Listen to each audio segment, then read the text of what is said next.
Article 356 அதாவது ஜனாதிபதி ஆட்சி.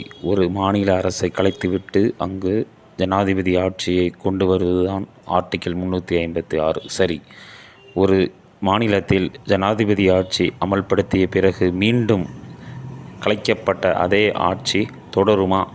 அதற்கு இடம் இருக்கிறதா? பார்ப்போம்.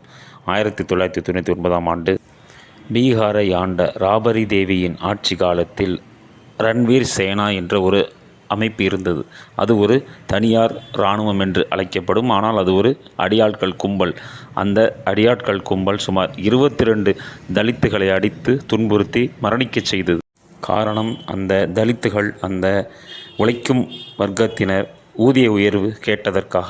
அதற்காகத்தான் 1999ஆம் ஆண்டு பிப்ரவரி மாதம் அந்த ஆட்சி கலைக்கப்பட்டது. மீண்டும் 6 மாதங்கள் கழித்து சுப்ரீம் கோர்ட்டில் வாதாடி அதே ஆட்சி மீண்டும் வந்தது. குற்றம் செய்தவர்களுக்கு மட்டும் தண்டனையை அளித்துவிட்டு அந்த ராபரி தேவியின் ஆட்சி மீண்டும் 2வது முறையாக பீகாரில் தொடர்ந்தது. இதுவே 356 ரிவர்ஸ் என அழைக்கலாம்.